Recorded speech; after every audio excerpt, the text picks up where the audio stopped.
Budget जा रहा है, अफोर्ड नहीं कर पाते हैं इजीली। 2 BHK 3 BHK के फ्लैट्स का बजट नॉर्मली 50 से 60-70 लाख का होता है। अब 2 BHK का भी देखोगे आप तो आपका 70 से 75 लाख रुपए की रेंज में आता है। तो थोड़ा सा ये है कि बजट कम होना चाहिए। कि ना पहले रेट ऑफ इंटरेस्ट बहुत कम था, हमारा हाउस लोन की बात करें तो 6.5 था, गवर्नमेंट अच्छा कर रही थी उस समय, मगर अब 9% के आसपास आ चुका है।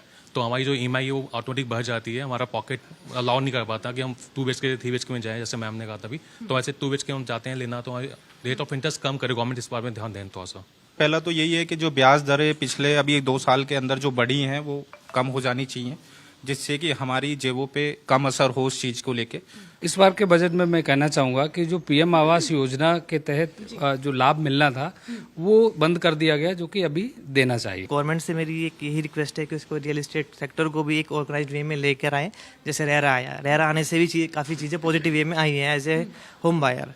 तो मैं चाहता हूं कि इस तरह की चीज़ें और अच्छी से ऑर्गेनाइज वे में आए, और जैसे सर ने बोला है कि प्रधानमंत्री आवास योजना वाला बेनिफिट दोबारा रिकंटिन्यू किया जाए। मेरे पास तो अपना मकान है पर्सनल जो है, बट ये है कि अगर रेंटिंग डिमांड की बात करता हूं तो नोएडा एक्सटेंशन में ऑलरेडी रेंटिंग डिमांड सबसे ज़्यादा हाई है इस समय ग्रेटर नोएडा में, बिकॉज एग्जिस्टिंग बायर्स जितने भी हैं वो दिल्ली से मूव कर रहे हैं। देन जैसे कि आप देख रहे हो कि इंडस्ट्रीज़ काफ़ी ज़्यादा ग्रोथ कर रही हैं नोएडा एक्सटेंशन लोकेशन में।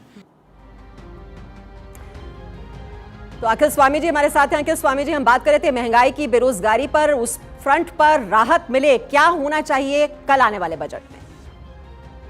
देखिए, महंगाई से आदमी को तब तक समस्या नहीं होती है जब तक कि उसकी आमदनी बढ़े, उसको रोजगार मिले। आज जो समस्या है वो ये देखिए, डबल स्थिति खराब है।